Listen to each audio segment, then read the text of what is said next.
والإسلام ديني ومحمدا رسول الله ويقيني أدنو إليه ساجدا بجبيني اقبل صلاتي وللصلاة.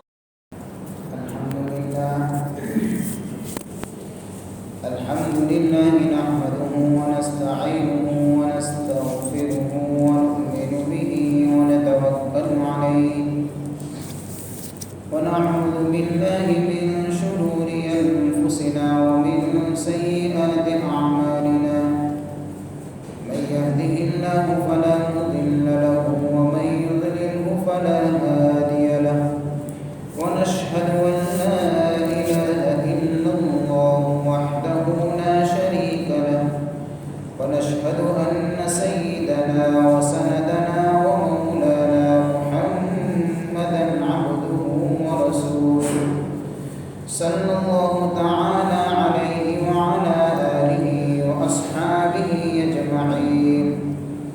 أما بعد فأعوذ بالله من الشيطان الرجيم. بسم الله الرحمن الرحيم.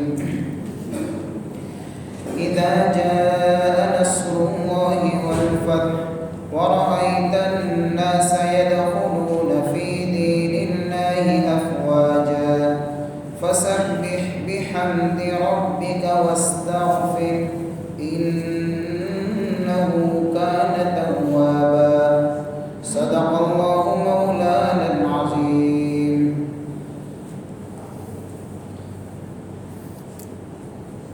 قابل قدر محترم دوست اور بزرگوں، فتح مکہ سے پہلے کے حالات کے سلسلے میں گفتگو چل رہی تھی. اس صورت کو سمجھنے کے لیے ضروری ہے کہ مکہ کے حالات اور مکہ کی فتح ہونے سے پہلے کے حالات کیا تھے، یہ سمجھیں گے تو پھر اس صورت کے اندر جو باتیں ہیں اس کا سمجھنا ہمارے لیے آسان ہوگا. تو بات یہاں تک پہنچی تھی کہ جب آپ علیہ السلام کے اوپر انتہائی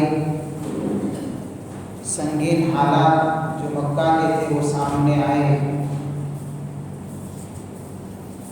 اور ایسا محسوس ہوا حضور صلی اللہ علیہ وسلم کو کہ لوگ اب ایمان لانے والے نہیں ہیں.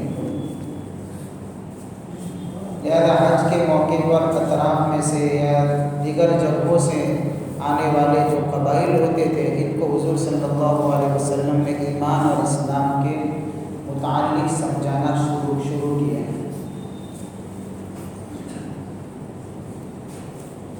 تو حج کے موسم کے اندر ایک مرتبہ مدینہ سے کچھ لوگ آئے، قبیلہ اوس اور خزرج سے تعلق رکھنے والے. پہلی مرتبہ 6 افراد آئے، پھر یہ لوگ گئے ایمان قبول کر کے. جب دوسری مرتبہ آئے تو اپنے ساتھ میں دوسرے لوگوں کو لے کر آئے. کل ملا کر 12 لوگ آئے تھے دوسرے ساتھ. انہوں نے بھی ایمان قبول کیا. اس وقت جو بیعت ہوئی تھی اسی کو کہتے ہیں بیعت عقبہ اولیٰ. اور اس کے بعد جب یہ لوگ گئے ایمان قبول کر کے اور پھر بعد والے سال 75 لوگوں کا ایک قافلہ آیا حج کے موسم کے اندر مدینہ سے. تو انہوں نے آ کر حضور صلی اللہ علیہ وسلم سے جو بیعت کی اس کو بیعت عقبہ ثانیہ کہتے ہیں. ان 75 میں سے 73 مرد تھے، 2 عورتیں تھیں. لیکن ایک بات یاد رکھیے کہ جو بیعت ہوئی تھی یہ کوئی معمولی چیز نہیں تھی. اس کے نتیجے سامنے جو پیش آنے والے تھے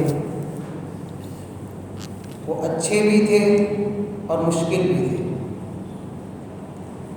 اسی لیے نبوت کے 13ویں سال 12 ذی الحج کے رات یہ 73 لوگوں کا 75 لوگوں کا ایک قافلہ جب سارے کے سارے لوگ مینا کے اندر میٹھی نیند سو رہے تھے، اس وقت یہ 75 لوگ ایک ایک کر کے چپکے چپکے سے حضور کی خدمت میں پہنچ رہے تھے۔ سارے لوگ چپکے سے آ گئے کیونکہ بیعت چھپ کر ہونی تھی، کسی کو پتہ نہیں چلنا چاہیے ورنہ پھر حالات تو سامنے ہی تھے۔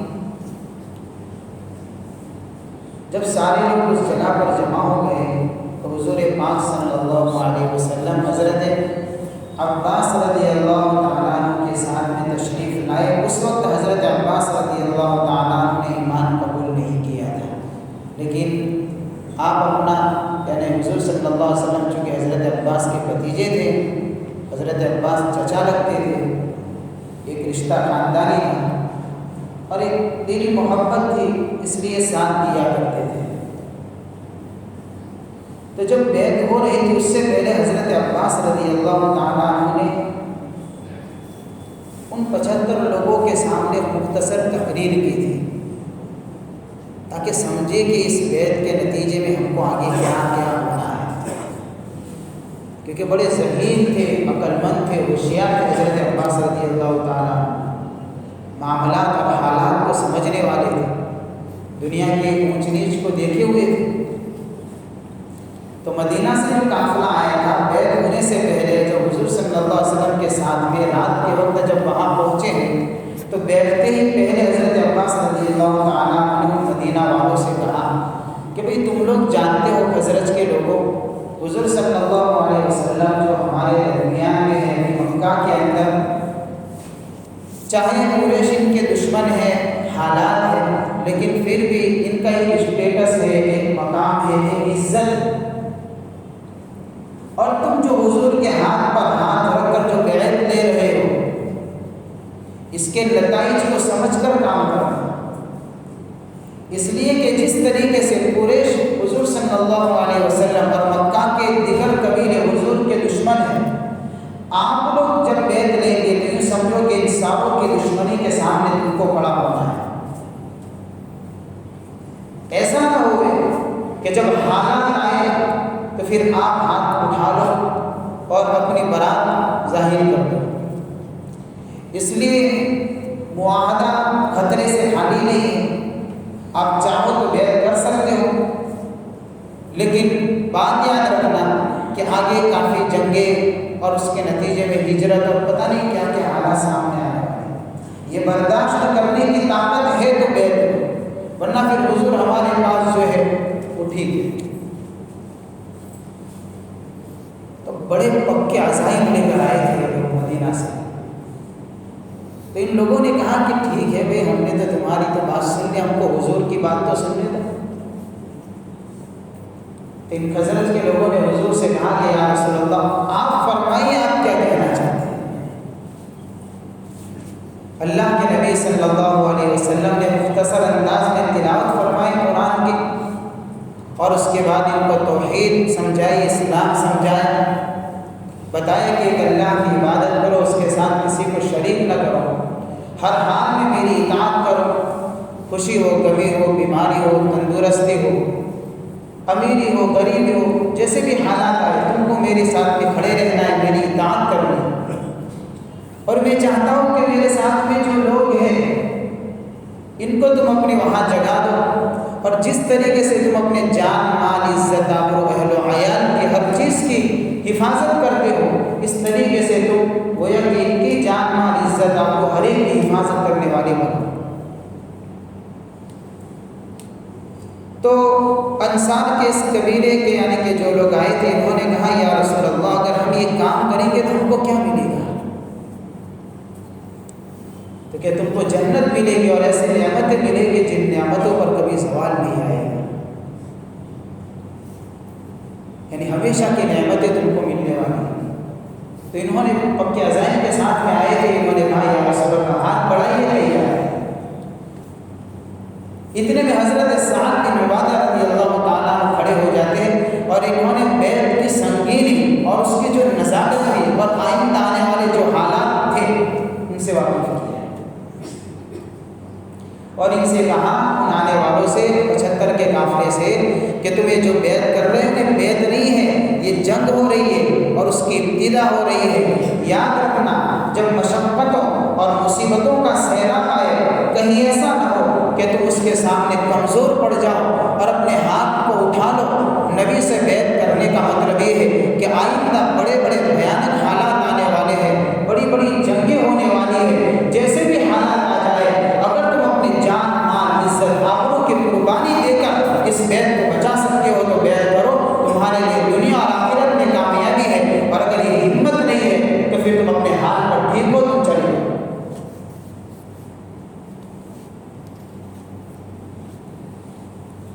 یہ بیعت کے بعد جو نتیجے سامنے آنے والے ہیں اس سے واقف کرایا تاکہ ان کے عزائم بلند ہوں۔ جانتے تھے کہ رسول اللہ صلی اللہ علیہ وسلم کے اوپر کیسے کیسے حالات ہیں، تھوڑی دیر کے لیے آدمی سوچ سکتا ہے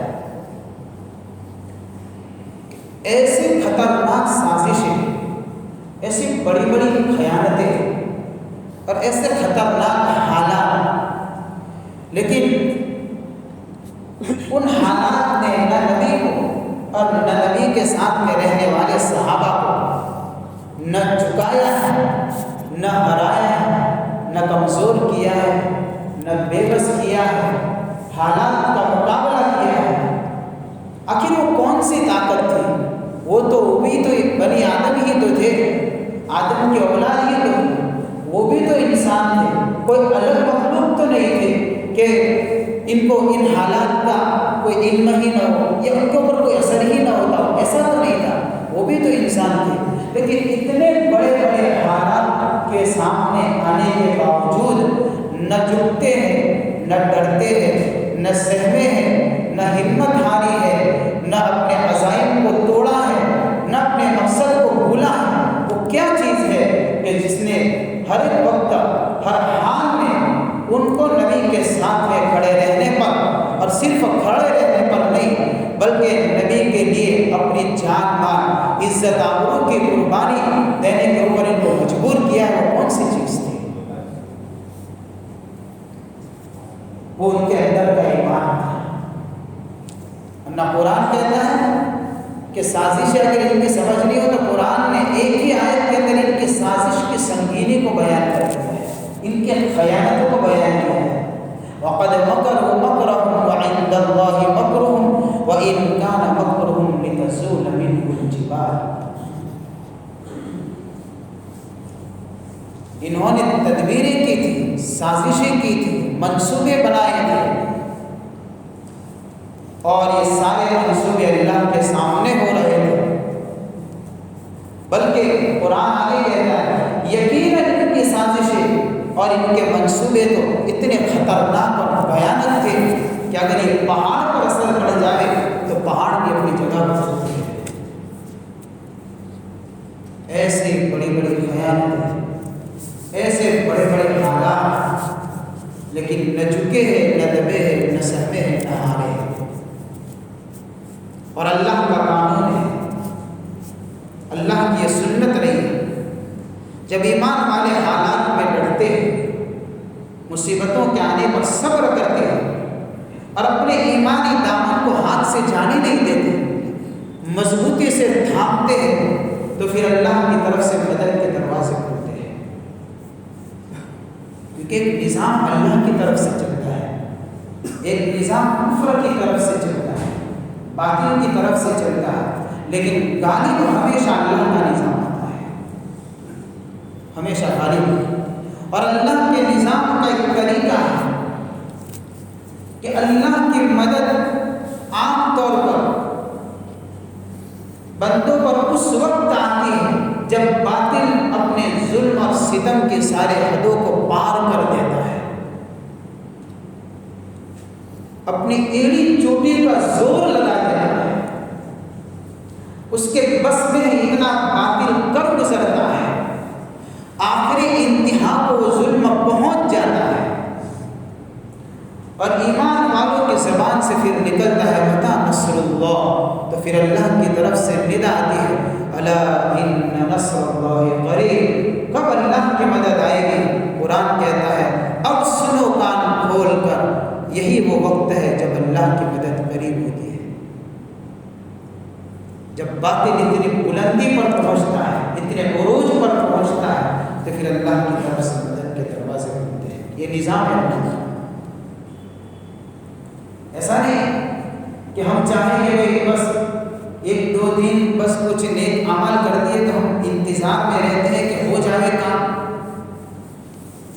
یہ ہماری سوچ غلط ہے۔ یقیناً اللہ کی مدد ایمان والوں کے ساتھ ہے، لیکن اللہ کا بھی ایک نظام ہے۔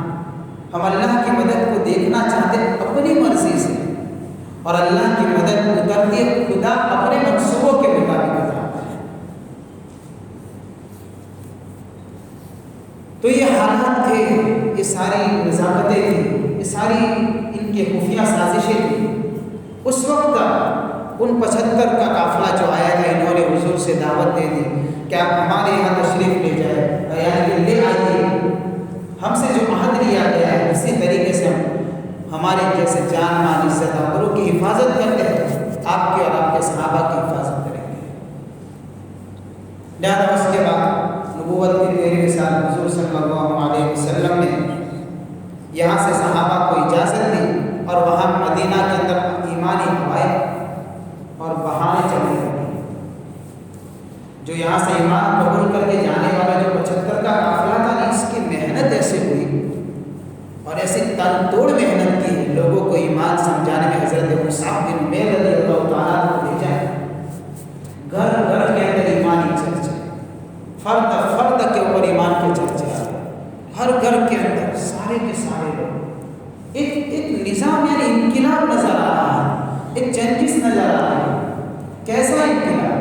حضرت عمرو بن جموح سیرت نگاروں نے ایک عجیب واقعہ لکھا ہے کہ ان کی محنتیں کیسی تھیں دین کے پیچھے، ایمان کو پھیلانے کے پیچھے، ایمان پہنچانے کے پیچھے کیسی محنتیں تھیں۔ حضرت عمرو بن جموح رضی اللہ تعالیٰ عنہ یہ وہاں کے سردار تھے مدینہ کے اندر اپنے قبیلے کے، اور بڑے یعنی کہ بزرگ ہو چکے تھے، اور عام طور پر جو بوڑھے لوگ ہوتے ہیں ان کو جوانوں کی بات سمجھ بھی نہیں آتی ہے۔ حالانکہ بہت سی مرتبہ ایسا ہوتا ہے کہ بوڑھے سے زیادہ قیمتی بات جوان کی ہوتی ہے، لیکن عام طور پر ایسا سمجھا جاتا ہے کہ آج کل کا چھوٹا بچہ ہے، ہم کو کیا سمجھائے گا، ہم نے دنیا دیکھی ہے، ہم نے حالات دیکھے ہیں، ہم نے یہ دیکھا، تو بوڑھے لوگ جوانوں کی بات نہیں مانا کرتے۔ تو یہ عمرو بن جموح رضی اللہ تعالیٰ قوم کے سردار تھے، قبیلے کے سردار تھے، بڑے آدمی شمار ہوتے تھے اور بوڑھے تھے۔ اب ان کو ایمان اور اسلام سمجھ میں آتا نہیں، اور ان کے لڑکے کلمہ پڑھ چکے تھے۔ حضرت معاذ بن عمرو رضی اللہ تعالیٰ ہمیشہ پریشان رہتے تھے، آخر میں اپنے ابا کو سمجھاؤ تو کیسے سمجھو، کیا طریقہ اپناؤ تو ان کو دین سمجھ میں آئے۔ سوچتے سوچتے ان کے دماغ کے اندر اللہ کی طرف سے گویا کہ الہامی تدبیر آئی۔ انہوں نے سوچا کہ میرے باپ کے پاس ایک لکڑی کا بنایا ہوا بت ہے۔ حضرت عمرو بن جموح اس بت کی بہت عزت کرتے تھے، احترام کرتے تھے، خوشبو لگاتے تھے، اس کو دھوتے تھے، نہلاتے تھے، سب کچھ کرتے تھے، اور اس کے سامنے پھر مانگتے بھی تھے۔ تو رات کے وقت جب یہ سو گئے تو ایک مرتبہ حضرت معاذ بن عمرو نے اپنے ساتھ میں لیا حضرت معاذ بن جبل رضی اللہ تعالیٰ، اور انہوں نے کہا کہ میرا ارادہ ایسا ہے کہ ابا تو سو گئے ہیں، ان کے خدا ایک طرف پڑے ہوئے ہیں، تو اپنے اس کو اٹھا کر کہیں چھپا دیں گے۔ تو رات کے اندھیرے میں انہوں نے اس لکڑی کے بت کو اٹھایا اور جا کر ایک گندے گڑھے میں ڈال دیا۔ اب صبح میں باپ اٹھتے تو پریشان ہے، پتہ نہیں ہمارا خدا گیا تو کہاں گیا، تلاش کرتے پھرتے ادھر ادھر گلیوں کو تلاش کیا، تو آخر ایک گڑھے کے اندر سے ملا، کیا یہ تو اس میں اندھام پڑا ہوا ہے، اس کو واپس لائے، اس کو نہلایا، گندگی صاف کی، پھر خوشبو لگایا، اور پھر اس کو کہتے ہیں کہ مجھے پتہ نہیں تیرے ساتھ میں ایسا کون کرتا ہے، اگر پتہ چل جائے تو اس کی حالت خراب ہے۔ اب یہ محبتیں بیٹھی ہوئی تھی ان کے دلوں میں باطل کی، ہم تھوڑی دیر کے لیے سوچیں کہ کیسے عقیدت بیٹھی ہوئی تھی۔ حضرت معاذ ان کے لڑکے نے دوسرے دن وہی کہا، پھر رات کے اندھیرے میں پھر اٹھایا، پھر لالا پڑے، کئی راتوں تک ایسا کرتے رہے۔ تو ایک مرتبہ تھک ہار کر حضرت عمرو بن جموح نے اپنے بوٹ کے کندھے پر تلوار رکھی کہ بھائی دے، میں تو سو جاتا ہوں، تو اگر چاہتا تلوار دے کر جاتا اس کا کام نمٹا گیا. تو اس دن پھر رات کو حضرت معاذ گئے اور دیکھا کہ وہ آج تو کندھے پر تلوار بھی نظر آتی ہے. تو انہوں نے بھی ایک نیا طریقہ اپنایا, ایک مرا ہوا کتا لیا, اس کے ساتھ میں باندھا اور پھر اس کو اٹھا کر ڈالا ایک کوہے میں باندھا لٹکتا کر دیا.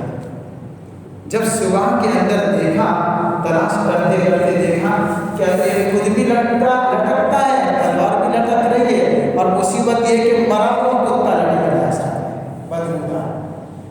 اب ان کے دماغ کے اندر چوٹ لگی کیونکہ اپنے باپ کو ایمان سمجھانا چاہتے تھے اور جس کے سامنے یہ سر جھکاتے تھے اس کی بے بسی کو سمجھانا چاہتے تھے. قرآن کہتا ہے ضعف الطالب والمطلوب, مانگنے والا بھی کمزور ہوتا ہے, جس سے مانگا جاتا ہے وہ بھی کمزور. یہ سمجھانا چاہتے تھے. اب چوٹ ایسی لگی ہے کہ حضرت عمرو بن جموح نے کہا ارے بدبخت, تجھ پر آنے والی مصیبت تو دور نہیں کر سکتا, ہم پر آنے والی مصیبت کو کیسے دور کرے گا.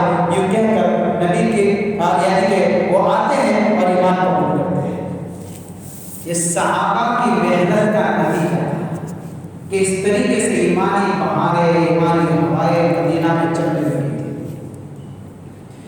یہاں پر معاملہ ایسا ہوا کہ حضور پاک صلی اللہ علیہ وسلم نے صحابہ کو ہجرت کی اجازت دے دی کہ اب جو مدینہ چاہے جا سکتے ہیں.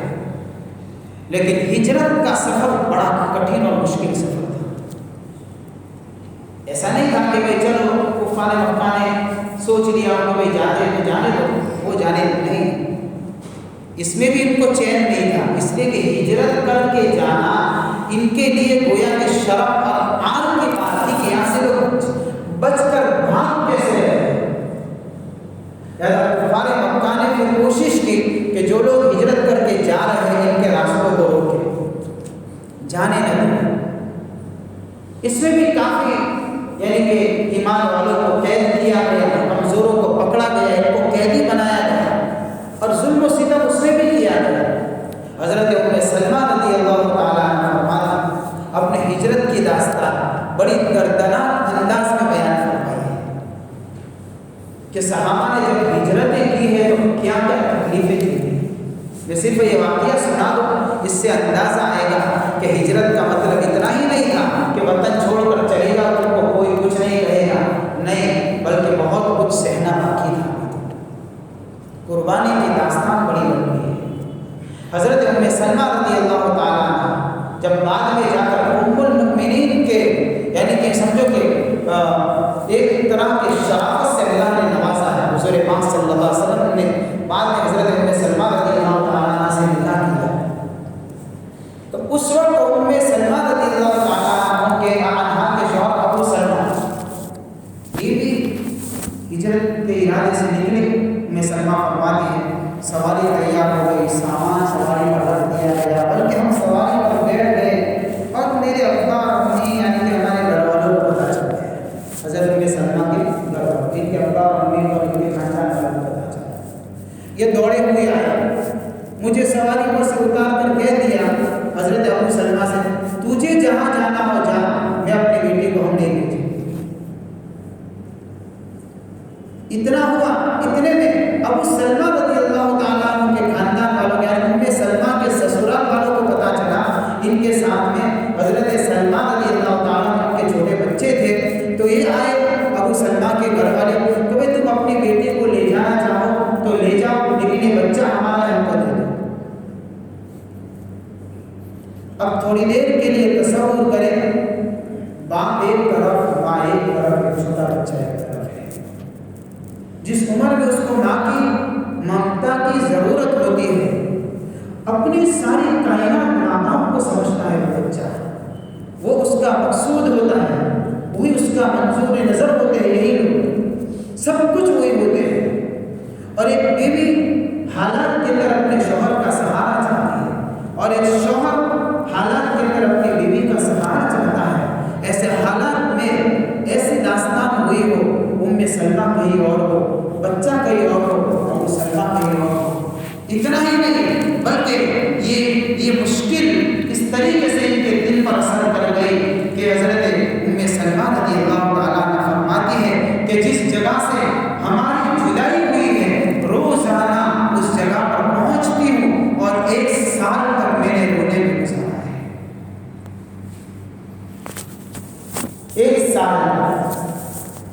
بچے کو یاد کر کے، اپنے شوہر کو یاد کر کے کوئی راستہ نکل جائے، ان کے رونے کی بے بسی اور اس کیفیت کو، اس بے چینی کو جب ان کے خاندان والوں نے دیکھا تو ان کے چچا زاد بھائی نے گھر میں بات کی کہ کیا ظلم کر رکھا ہے تم نے، چھوڑو اس کو جانے دو، اس کے رستے پر ساری چیزوں سے کاٹ کے رکھ دیا ہے تم نے رکھ کر کے۔ خاندان والوں کو ترس آیا، اجازت دی، یہاں پر بچہ بھی ان کو مل گیا، اب یہ سفر کے لیے نکلی ہے، کوئی ساتھ نہیں ہے۔ مکہ سے مدینہ کا سفر تقریباً 400 یا 500 کلومیٹر کا ہے غالباً۔ اتنا لمبا سفر سواری پر طے کرنا ہے، کوئی سہارا نہیں ہے، کوئی نہیں ہے، ایک اللہ کی ذات ہے اور یہ ماں ہے اور بچہ ہے۔ تھوڑا سوچے، یہاں پر یہ حالت ہے، وہاں ابو سلمہ وطن چھوٹ چکا، ماں باپ چھوٹ چکے، بھائی بہن چھوٹ چکے، بیوی چھوٹ گئی، بچہ الگ ہو گیا، ساری چیزیں قربان ہو گئی۔ مکہ پیارا وطن تھا، اس کو بھی الوداع کہہ گئے، تو وہ بھی اس حال میں وہاں مدینے میں نبی کی خدمت میں رہ کر زندگی گزارتے ہیں۔ اس دل پر کیا گزرتی ہوگی جب کوئی انسان اپنے وطن سے اس انداز میں جدا ہوتا ہے، تو اس کے دل کی کیفیت اسی کو پتہ ہوتی ہے کہ کیا گزر رہی ہے۔ اس طریقے سے اگر کوئی بچھڑا ہو، لیکن سیرت نگاروں نے، علماء کرام نے لکھا ہے ابو سلمہ کی زندگی میں کبھی سیرت کے اندر غم اور اس دکھ کی کہانی ملتی ہی نہیں، اس حال میں بھی ہمیشہ خوشی کی داستان ملا کرتی ہے۔ اس کی وجہ یہ تھی، قربان سب کچھ ہوا تھا لیکن نبی کا ساتھ ملا تھا جس نے سارے لوگوں کو بلایا تھا۔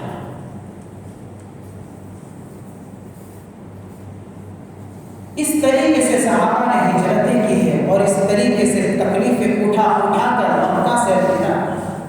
اتنا ہی نہیں بلکہ خود حضور پاک صلی اللہ علیہ وسلم جب مدینہ کے اندر دیکھا اب اکثر ایمان والے نکل رہے، بلکہ مکہ کے دشمن بھی جب مکہ کو ویران ہوتا ہوا دیکھا ہے، سیرت نگاروں نے لکھا ہے ایک مرتبہ ابو جہل اور عتبہ نے دیکھا ویران گھر ہے، حویلیوں کی طرح نظر آتے ہیں، تو عتبہ نے ایک جملہ کہا کل دہر وإن طالت سلامته یوما، کہ یہ سارے کے سارے مکانات ایک وقت ہوتا ہے، اس میں خوشیاں ہوتی ہے، لہلاتے ہیں، آباد ہوتے ہیں، بڑے نظر آتے ہیں، لیکن ہر مکان کے اوپر اسی طریقے سے خوف اور غم کے بادل چھا جاتے ہیں۔ تکلیفیں تو پہنچاتے تھے وہ لوگ، لیکن ظاہر سی بات ہے جب مکہ خالی ہوا تو ان کو بھی ایسا محسوس ہوا کہ کچھ ویرانی سی نظر آ رہی۔ ایسی حالت میں حضور پاک صلی اللہ علیہ وسلم کو ہجرت کی اجازت ملی اور ساتھ میں حضور کے ساتھ کر کے منصوبہ بنایا جا رہا ہے حضور کے خلاف۔ منصوبہ یہ بنا کہ دار الندوہ کے اندر، یعنی پارلیمنٹ ہاؤس جو ان کا تھا، ساری میٹنگیں، ساری سازشیں، سارے منصوبے، اسلام کے مخالف جتنے بھی پاس ہوتے ہیں یہاں ہوتے تھے۔ جیسے موجودہ زمانے میں بھی بہت سارے بل پاس ہوتے ہیں، ایسے بھی ہر زمانے میں پاس ہوتے ہیں۔ یہ بل پاس کرنے کے لیے بیٹھے تھے کہ جنہوں نے نبوت کا دعویٰ کیا ان کا کیا علاج کیا جائے۔ اس میں شیطان بھی آ گیا، اس کو پتہ چلا وہ بڑے بزرگ کی طرح آیا ہے، کوئی پہچانتا تو تھا نہیں اس کو، تو لوگوں نے پوچھا بھائی تو کون ہے؟ کیا ہم بھی کچھ لوگ ہیں آئے ہیں اس طریقے سے، ہم نے سنا کہ آپ کو جہاں بات کی میٹنگ کر رہے ہیں، تو چونکہ میری بوڑھا آدمی ہو، میں نے بھی دنیا دیکھی ہے، تمہارے مشورے میں شریک ہونا چاہتا، تو کچھ میری بھی چھوٹی موٹی رائے تمہاری سمجھ میں آ جائے۔ اب یاد ہے بات چل رہی کیا کرے، اب قرآن کہتا ہے کہ سازشیں ہو رہی، وَإِذْ يَمْكُرُ بِكَ الَّذِينَ كَفَرُوا لِيُثْبِتُوكَ أَوْ يَقْتُلُوكَ أَوْ يُخْرِجُوكَ وَيَمْكُرُونَ وَيَمْكُرُ اللَّهُ وَاللَّهُ خَيْرُ الْمَاكِرِينَ۔ کسی نے رائے دی قید کر دو، ایسے اندھیری کوٹلی میں ڈال دو ان کو، کھانا پینا ٹھیک ہے ملے تو، ورنہ وہی بغیر سانس والی کوٹلی اندر اگر ہو، وہاں پر دم گھٹ گھٹ کر یہ خود ہی ختم ہو جائیں گے، مسئلہ ختم۔ شیطان نے کہا ٹھیک بات نہیں ہے۔ ان کے خاندان والوں کو کیا جواب دیتے؟ دوسری رائے تو کسی نے کہا کہ ان کو شہر سے نکال دو، CA قانون لاگو کر، آسان لفظوں میں اگر ابھی سمجھنا ہے کہ ان کو اپنے شہر سے نکال دو تاکہ کسی اور جگہ پر جا کر رہیں گے۔ تو اس نے کہا یہ بھی نہیں ہو سکتا ہے وہاں جا کر اپنی طاقت بنا لے اور وہاں سے حملہ کرے تو تم کیا کرو گے؟ کہ بات تو ٹھیک ہے، ساری رائے کو توڑتا ہے بیٹھا بیٹھا شیطان۔ اتنے میں ابو جہل بولا کہ ایک کام کرو، سارے قبیلے کا ایک آدمی لیا جائے، ہر ایک کے ہاتھ میں تلوار دی جائے، ایک ساتھ میں حملہ کرو، یعنی موب لنچنگ کرو، تو کیس لنگڑا ہو جائے گا، کیس کسی پر نہیں ہوگا۔ اس لیے آج کے زمانے میں جو ہو رہا ہے یہ سب ابو جہل کی سازش ہے، وہیں سے چلی آ رہی ہے، اس لیے لوگ کرتے ہیں۔ تو شیطان نے کہا یہ رائے بڑی اچھی ہے کیونکہ یہ بھی شیطان کا بھائی ہی تھا، تو اس نے اس کی رائے کو پسند کی۔ یہ معاملہ ہوا یہاں پر، اور حضور پاک صلی اللہ علیہ وسلم کو حضرت جبرائیل کے وحی کے ذریعے سے اطلاع دی گئی، لہٰذا آپ کو حضرت جبرائیل نے کہا راتوں رات آپ اپنے مکان کو خالی کر دیجیے، حضرت علی کو کہیں آپ کی جگہ پر آرام کریں گے، وہ ان کا کچھ نہیں بگاڑ سکتے، آپ نکل جائیے یہاں سے۔ حضور پاک صلی اللہ علیہ وسلم پھر وہاں سے نکلے، ہجرت کے ارادے سے حضرت ابوبکر صدیق رضی اللہ تعالیٰ عنہ کے ساتھ۔ تو اس طریقے سے صحابہ نے بڑی مشکلوں کے ساتھ میں ہجرتیں کی، پھر آگے جا کر بڑے حالات